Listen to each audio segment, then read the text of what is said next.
The stars stretched endlessly across the vast blackness of space, their light twinkling faintly as if whispering secrets to anyone who cared to listen. Aboard the human exploration vessel SS Horizon, Captain Daniel Carter stood silently on the bridge, his sharp eyes scanning the monitors in front of him. The ship hummed softly around him, a comforting sound that reminded him of home. Even though he was millions of miles away from Earth, Daniel was a tall man with short brown hair and a calm demeanor that often masked the storm of thoughts running through his mind. He had been in command of the SS Horizon for 3 years now, leading missions into uncharted regions of space. His crew trusted him, not just because of his rank, but because of the way he carried himself, with quiet confidence and an unwavering sense of duty. On this particular day, the atmosphere aboard the ship felt different. It wasn't the usual humdrum of routine checks or the excited chatter of discovery. Instead, there was tension in the air, a subtle unease that seemed to creep into every corner of the vessel. Something was about to happen, though no one knew what. First Officer Lavra Simmons sat at her station near the center of the bridge, her fingers flying over the controls as she analyzed incoming data streams. Lavra was a petite woman with curly blonde hair pulled back into a neat bun. Her sharp mind made her indispensable to the mission, and her ability to stay calm under pressure earned her respect from everyone on board. Suddenly, a faint crackle broke through the silence of the communications channel. At first, it sounded like static, random noise drifting through the void of space. But then, amidst the distortion, came a voice, broken, desperate, and barely audible. "Help. Please, under attack." The voice trailed off, swallowed by more static before cutting out entirely. Lavra froze, her hands hovering over the console. She turned to look at Daniel, her blue eyes wide with concern.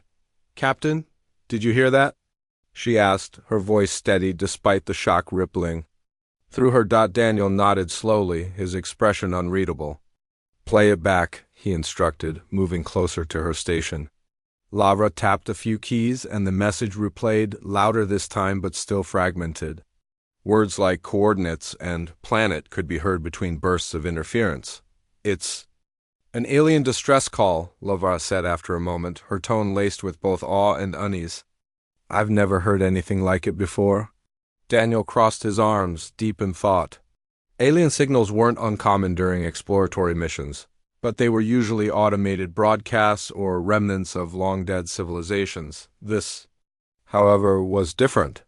Someone or something was alive and calling for help, and judging by the urgency in the message, they didn't have much time. "Can we pinpoint its origin?" Daniel asked, leaning forward slightly. Lavra typed furiously, her brow furrowed in concentration. After a few moments, she looked up. "It's coming from a planet in the Andromeda sector." "Uncharted territory, sir." The room fell silent. Everyone on the bridge exchanged uneasy glances. The Andromeda sector was infamous among spacefarers. It was a dangerous region filled with treacherous environments, unpredictable weather patterns, and hostile alien species. Few ships ventured there willingly, and even fewer returned intact. But ignoring the distress call wasn't an option, not for humanity. Over the past decade, humans had formed an alliance with the Deathworlders, a coalition of resilient species known for their combat skills and survival instincts. Together, they had pledged to protect each other and any beings in need of assistance. Ignoring the plea would go against everything they stood for. "We can't leave them to die," Daniel said finally, breaking the silence. His voice was firm, leaving no room for argument. Turning to the communications officer, he gave a clear order. "Activate the fleet-wide emergency channel. We're going to need backup." The communications officer nodded and pressed a series of buttons. Within seconds, a secure line connected the SS Horizon to the Deathworlder fleet. On the main view screen, the face of Commander Ethan Graves appeared. He was a rugged man with piercing green eyes and dark hair streaked with gray. His stern expression softened slightly when he saw Daniel. "Captain Carter," Ethan greeted, his voice gruff but respectful. "What's the situation?" Daniel wasted no time explaining. "We've intercepted an alien distress call. Coordinates lead to a planet in the Andromeda sector. Hostile environment, possibly under attack. requesting immediate response. Ethan listened intently, his jaw tightening as Daniel spoke. When the captain finished, Ethan nodded once. Understood. My fleet will rendezvous with you shortly. Prepare your crew for deployment. With that, the transmission ended, and the screen went dark. Daniel turned back to his team, addressing them with quiet authority. All right, people. We've got work to do. Let's make sure we're ready for whatever's waiting for us down there. As preparations began, Lavra approached Daniel, her expression troubled. Sir, are you sure about this? The Andromeda sector isn't exactly friendly territory. If whoever sent that signal is still alive, they might not be alone and they might not be grateful. Daniel met her gaze, his own eyes reflecting the weight of the decision ahead. I know the risks, Lavra, but we don't get to choose which calls we answer based on convenience or safety.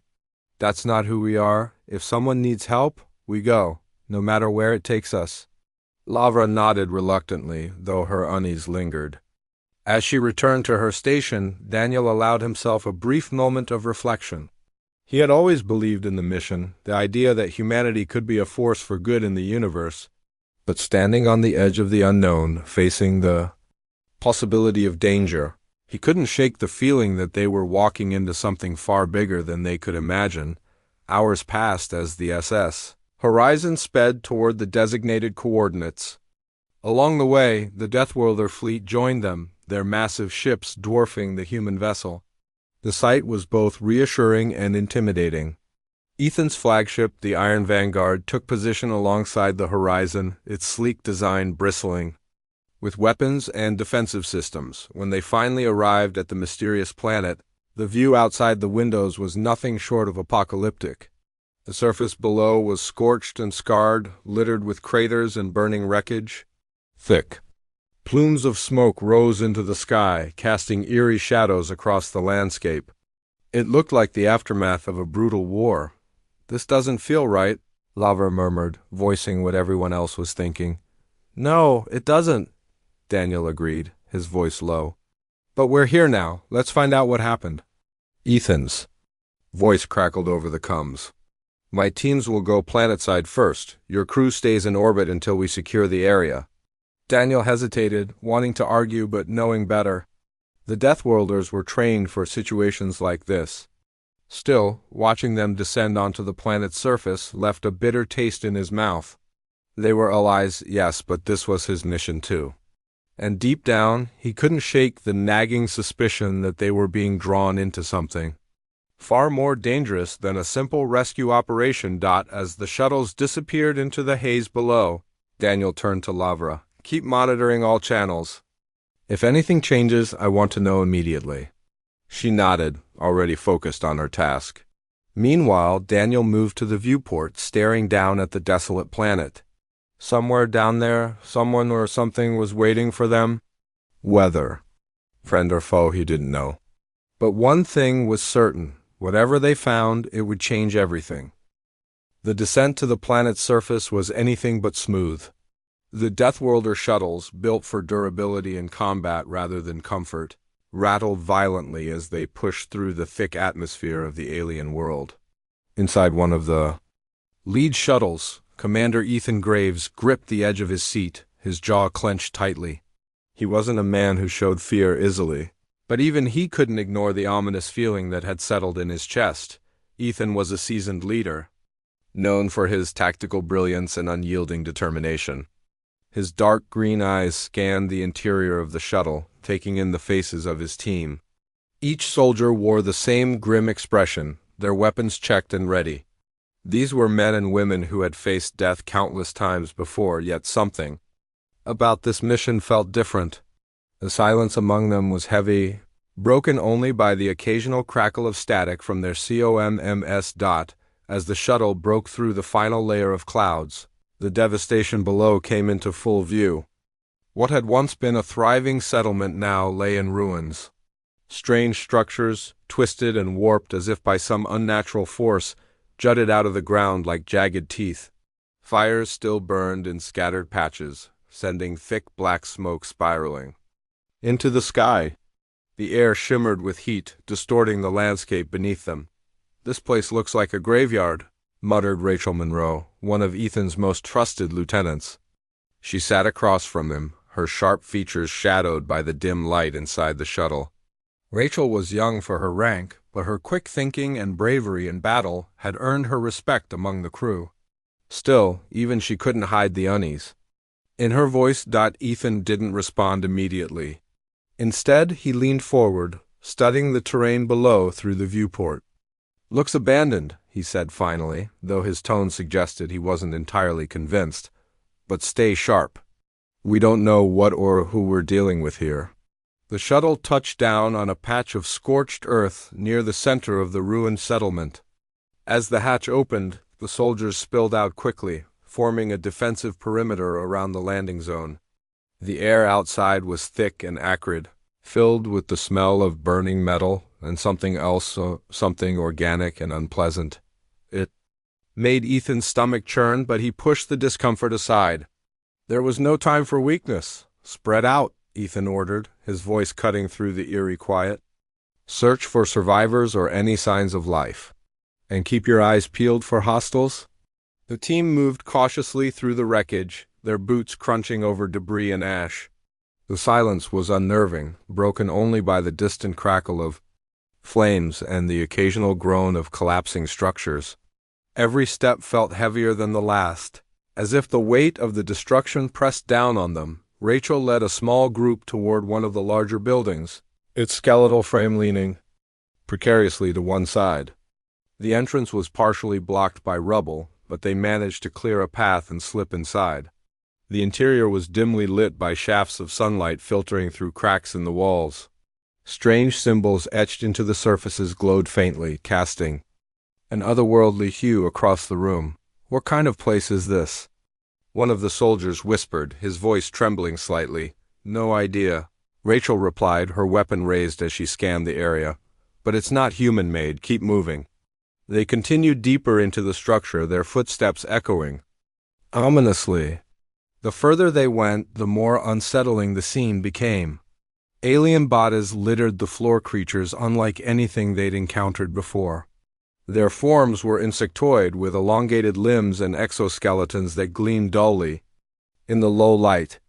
Some appeared to have died mid-motion, their clawed hands reaching out as if trying to escape whatever fate had befallen them. Rachel knelt beside one of the corpses, examining it carefully. "These wounds, they don't look like they were caused by weapons, more like acid burns." Before anyone could respond, a faint sound reached their ears, a soft whimpering coming from somewhere deeper within the building. Rachel signaled for her team to follow, and they moved cautiously toward the source of the noise. Rounding a corner, they found 3 survivors huddled together in a small alcove. They were clearly injured, their chitinous armor cracked and oozing a viscous green fluid. One of the aliens looked up, its large, multifaceted eyes locking onto Rachel. It began speaking rapidly in a language none of them understood, gesturing wildly toward the horizon. Despite the language barrier, the desperation in its tone was unmistakable. "They're trying to tell us something," Rachel said, turning to her unit. "This is Lieutenant Monroe. We found survivors, requesting immediate evac." Back aboard the SS Horizon, Captain Daniel Carter listened intently as Rachel's report came through. His heart sank at the mention of survivors. While finding living beings was a relief, it also raised troubling questions. Who or what had attacked this settlement? And why? "We'll send a med team down immediately," Daniel responded. "Keep them safe until then." Meanwhile, Ethan's forces worked tirelessly to secure the area. They established a temporary base near the landing zone, setting up portable scanners and defensive barriers. The Deathworlders were efficient and disciplined, their movements practiced and precise. But despite their efforts, the tension remained palpable. Ethan stood at the edge of the camp, staring out at the desolate landscape. Something about this place didn't sit right with him. It wasn't just the destruction or the eerie silence, it was the feeling that they were being watched. Every instinct told him to leave, to get his people off this cursed planet as quickly as possible. But duty demanded otherwise. "Commander," a voice called from behind him. Ethan turned to see Lavra Simmons approaching, her expression troubled. She had been monitoring communications and sensor readings from orbit, relaying information to Ethan's team on the ground. "What is it?" Ethan asked, his tone clipped. LaVar hesitated before speaking. "We're picking up strange energy signatures emanating from the planet's core. They're faint, but they match patterns we've seen before, patterns associated with advanced technology." Ethan frowned. "Are you saying this attack might have been orchestrated? That someone used tech to lure these creatures here?"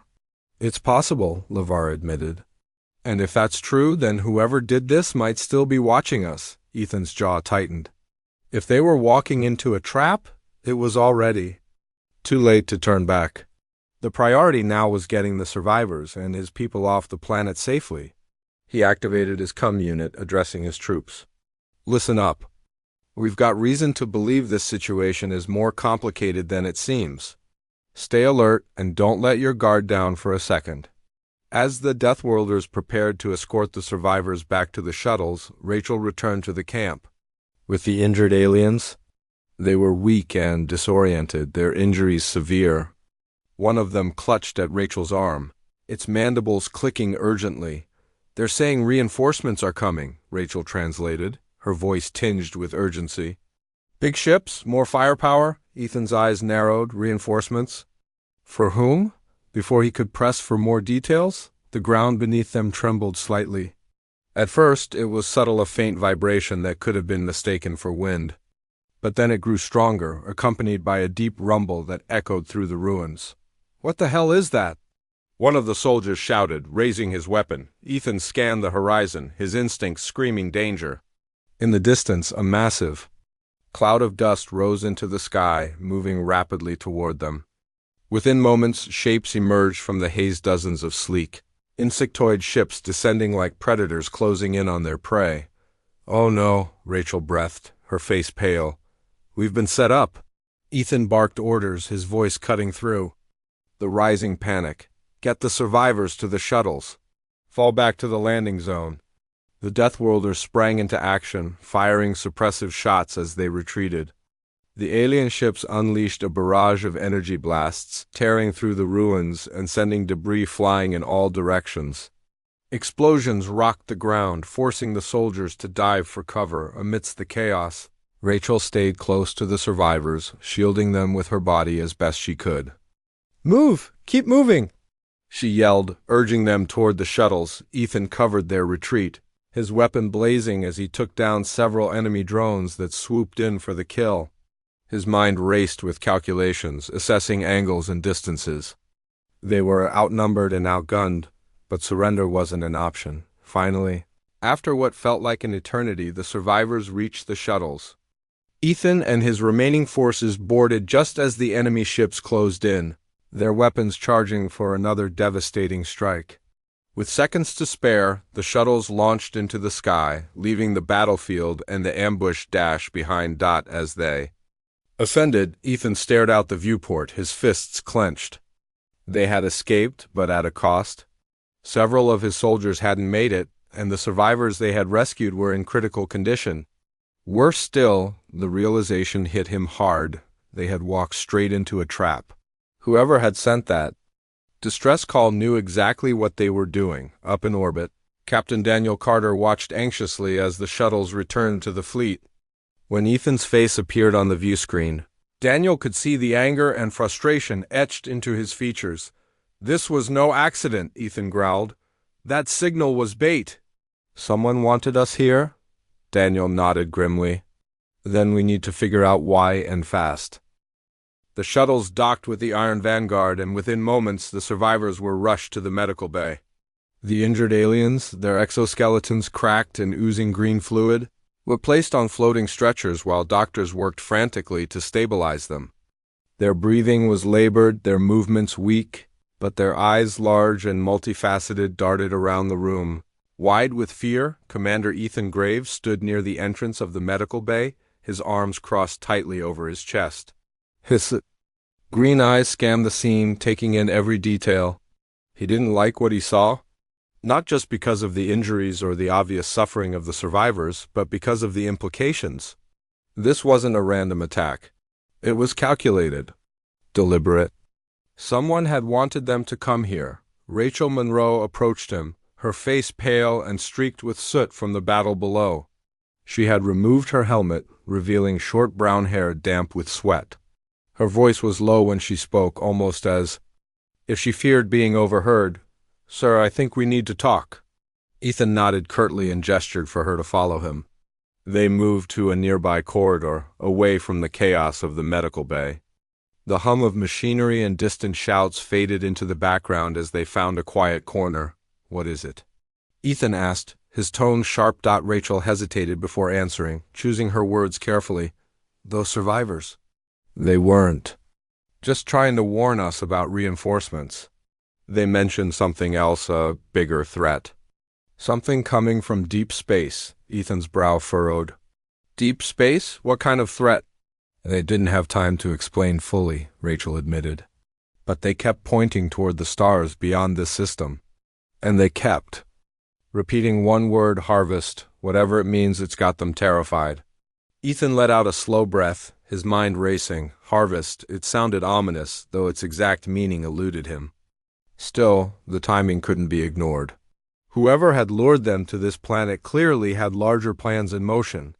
Plans that involved not just these creatures, but potentially humanity and the Deathworlders too. "We need to get more intel," Ethan said finally. "If those survivors recover enough to give us details, we might stand a chance of figuring this out." Rachel nodded, though her expression remained troubled.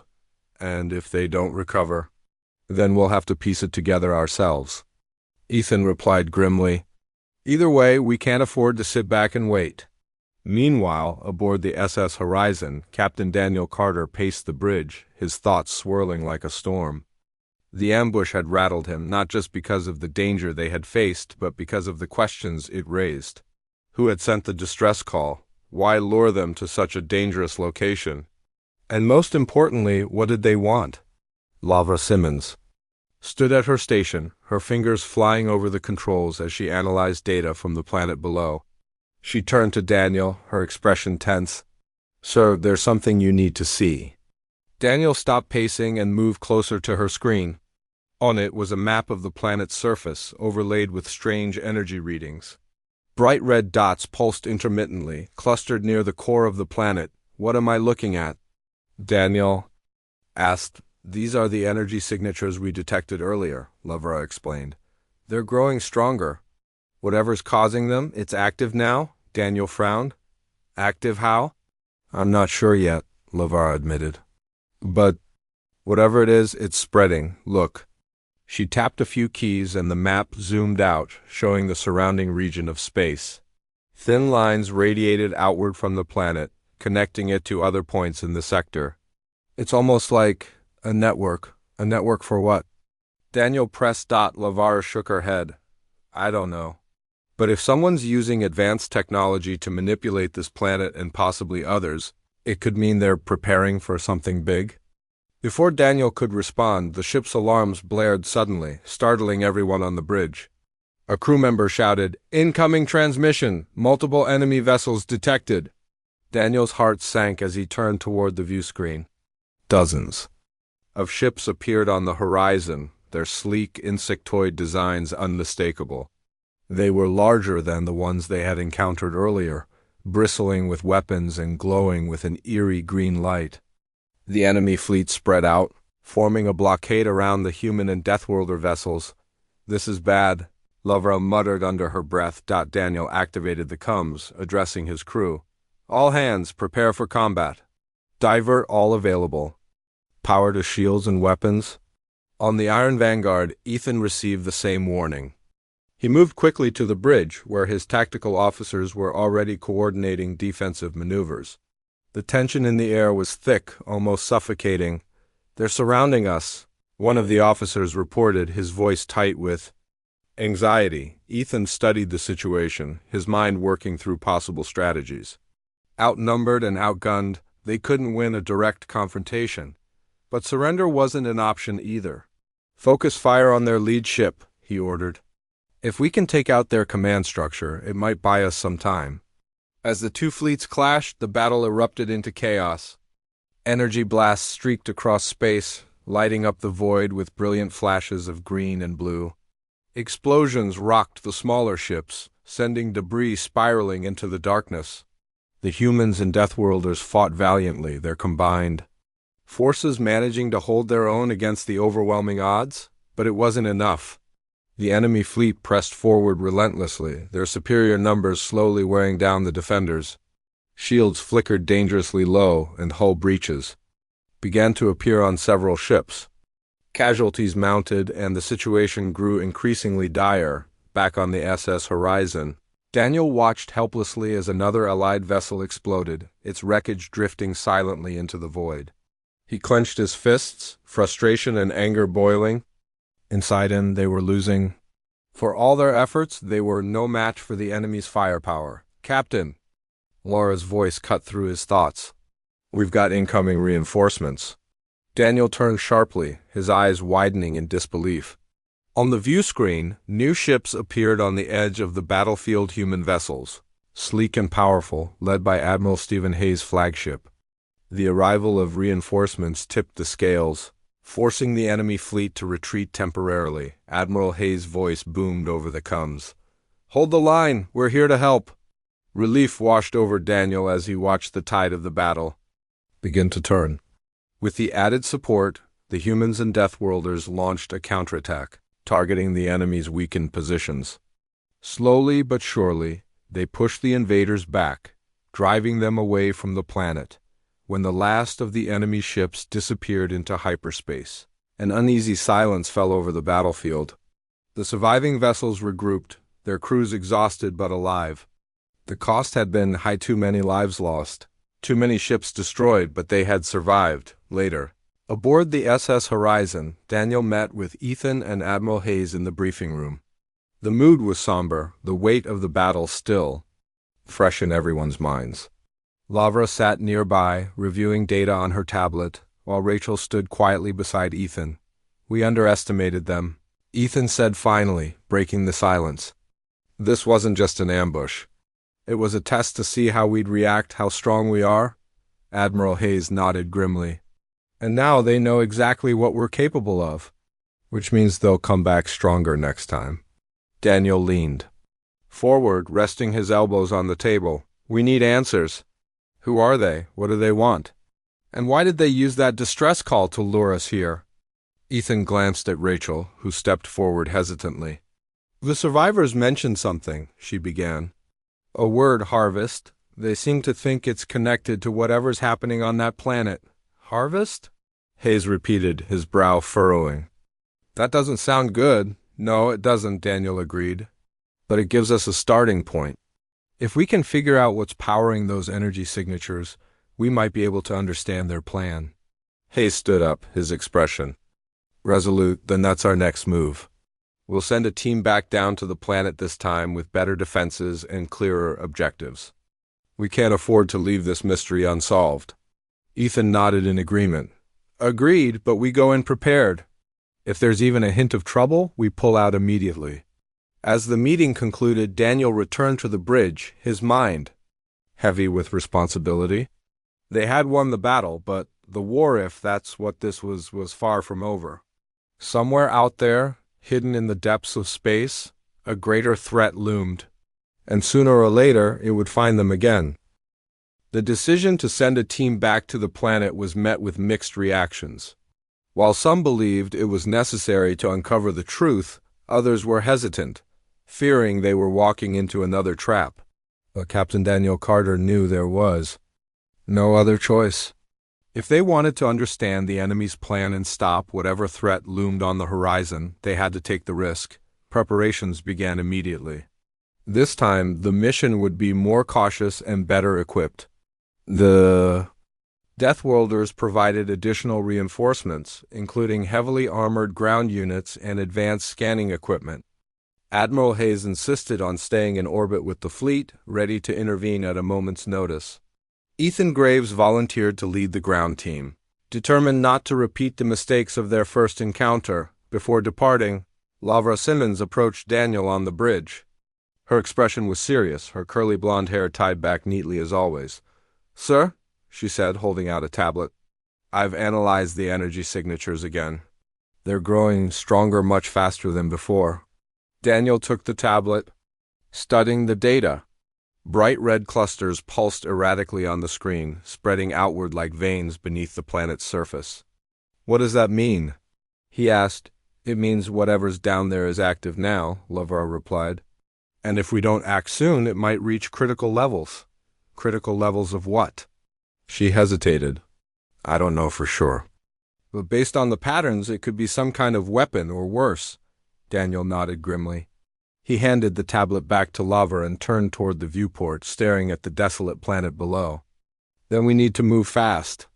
The second descent to the surface was tense but orderly. The shuttles landed near the same ruined settlement, though this time they were surrounded by defensive barriers and armed guards. Ethan led the way, his weapon drawn as he scanned the area. Rachel Monroe followed close behind, carrying a portable scanner designed to detect energy anomalies.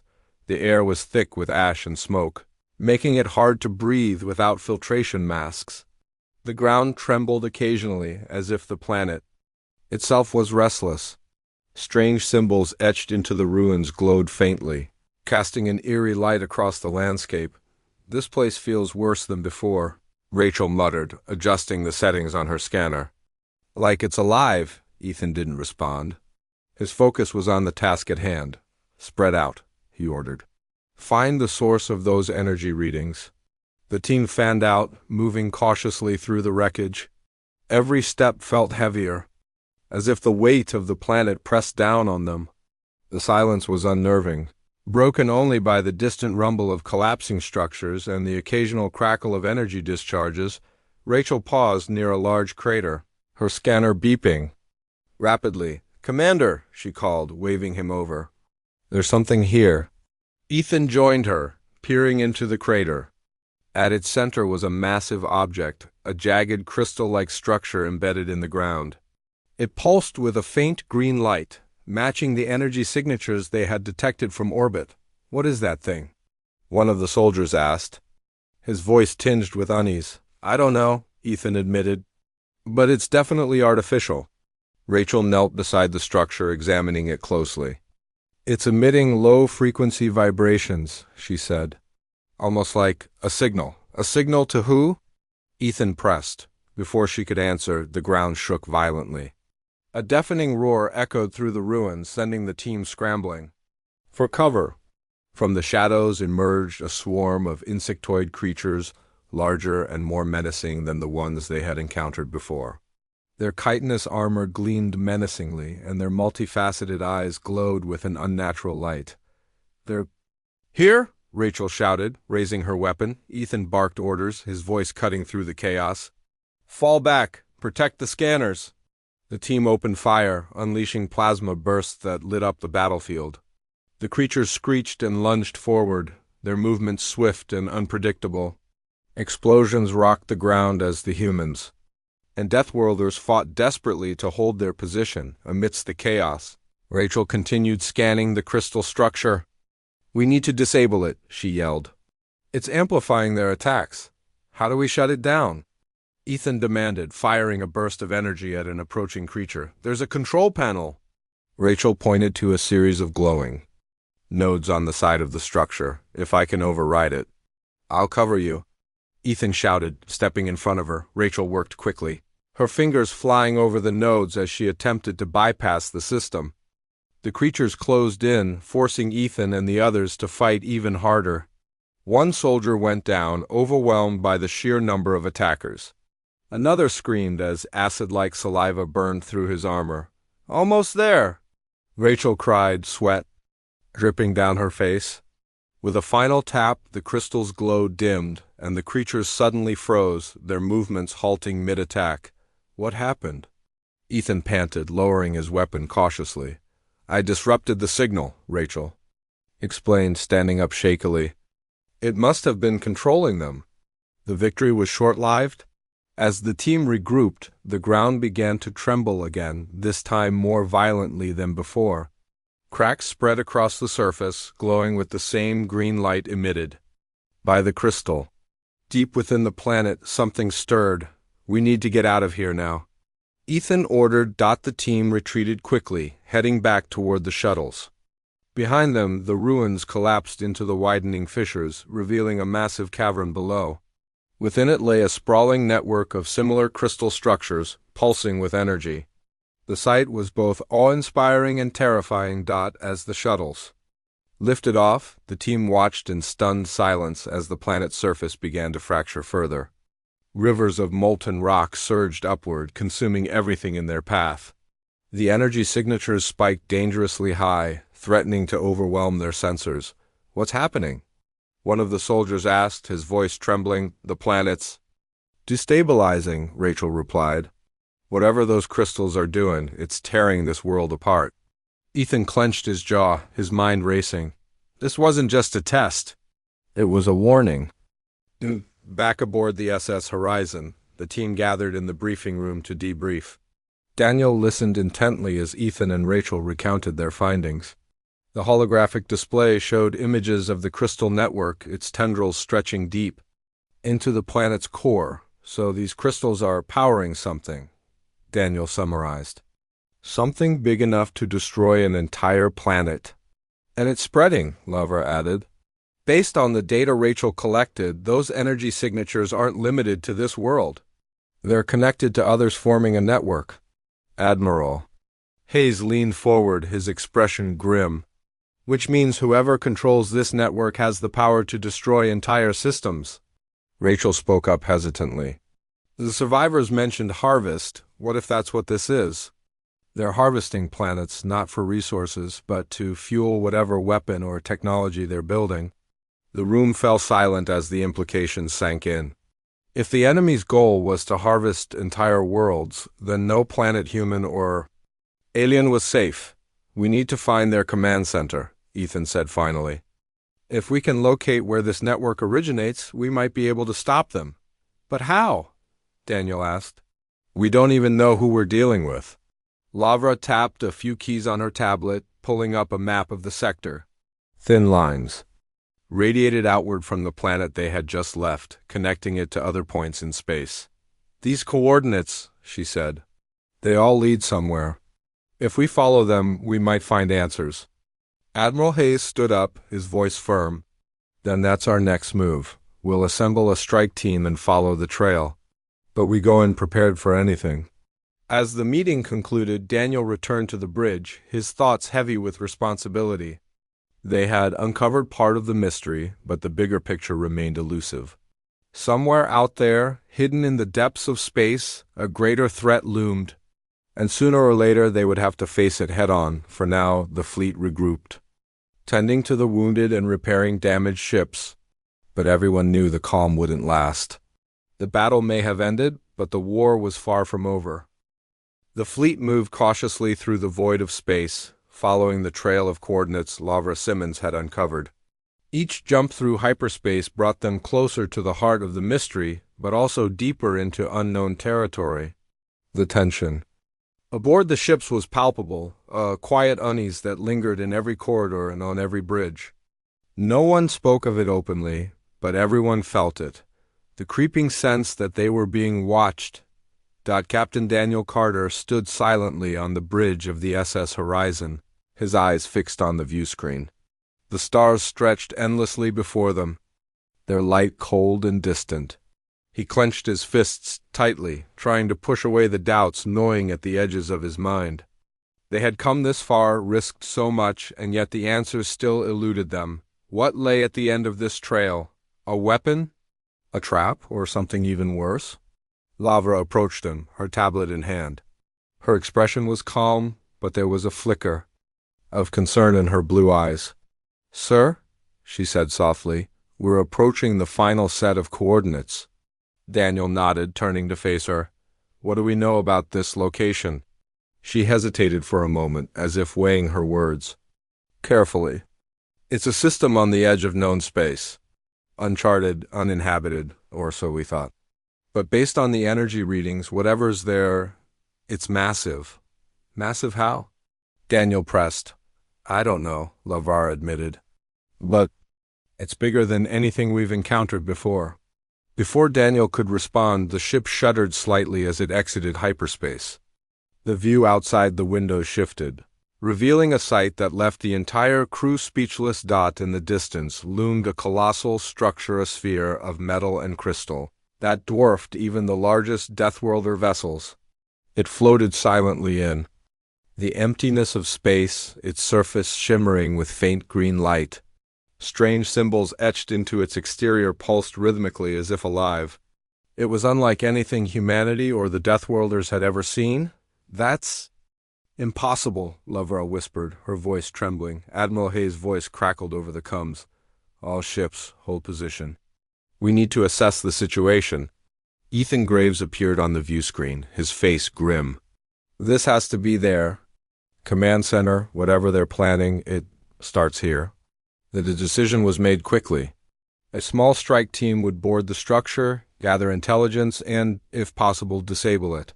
Ethan led the team, accompanied by Rachel Monroe and a handful of Deathworlder soldiers. Daniel insisted on joining them, unwilling to let others face the danger alone. Lavra stayed behind, monitoring the mission from the SS Horizon. As their shuttle approached the sphere, the sheer scale of it became even more apparent. Up close, it was clear that the structure wasn't just a machine, it was alive, its surface rippling faintly like skin. Strange tendrils of energy snaked across its hull, connecting it to smaller satellites orbiting nearby. "This thing is huge," Rachel muttered, gripping the edge of her seat. "And it feels wrong." Ethan didn't respond. His focus was on the task ahead. When the shuttle docked, the team disembarked cautiously, their weapons drawn. The air inside the structure was thick and warm, humming with an almost imperceptible vibration. The walls glowed faintly, casting an eerie green light across the corridors. "This way," Ethan said, consulting a handheld scanner. "The energy source is deeper inside." They moved carefully, their footsteps echoing softly against the metallic floors. Every step felt heavier, as if the structure itself resisted their presence. Strange noises drifted through the hall's low rumbles, sharp clicks and faint whispers that seemed to come from nowhere and everywhere at once. Rachel paused suddenly, holding up a hand. "Do you hear that?" she asked, her voice barely above a whisper. The others froze, listening intently. At first there was nothing. Then, faintly, came the sound of movement, something large and deliberate, shifting somewhere ahead. "Stay alert," Ethan ordered, raising his weapon. They rounded a corner and found themselves in a vast chamber. At its center was a towering console, surrounded by glowing crystals similar to the ones they had encountered on the planet. Above it hovered a massive orb of light, pulsing rhythmically like a heartbeat. Strange creatures, larger and more grotesque versions of the insectoids they had fought before, stood guard, their multifaceted eyes gleaming menacingly.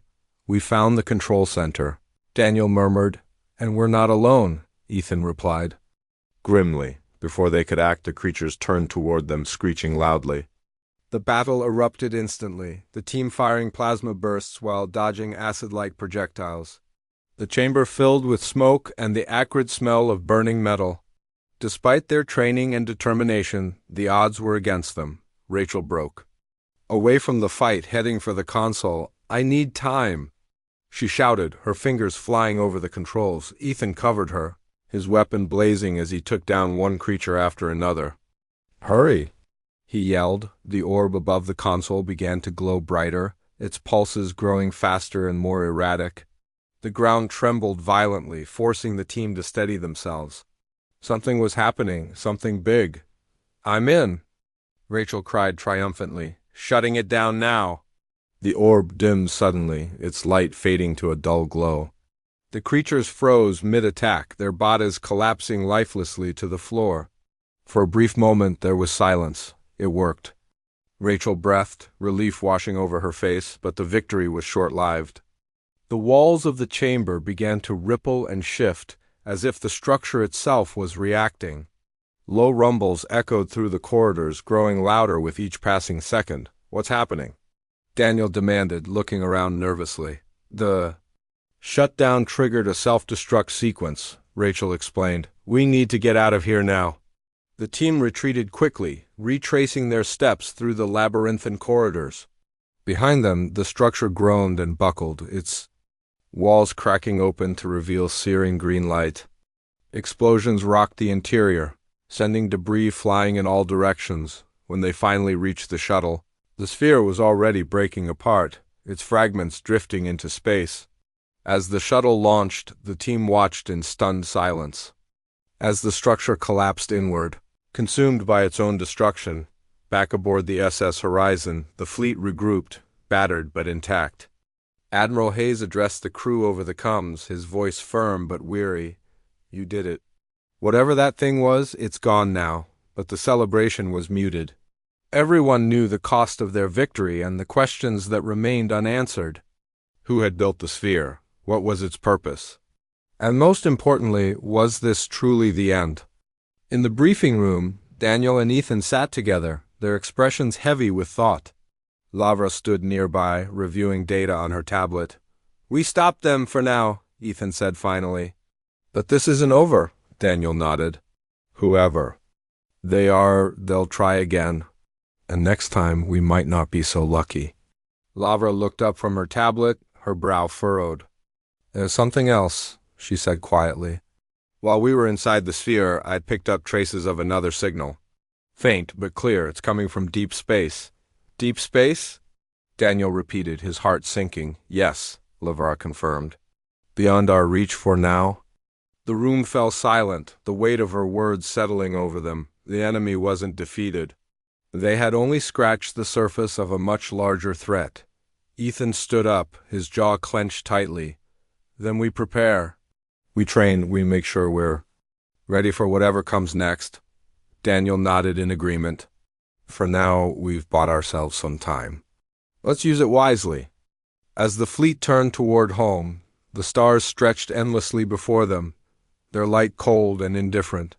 Somewhere out there, hidden in the depths of space, the enemy waited, and sooner or later, humanity and the Deathworlders would have to face them again.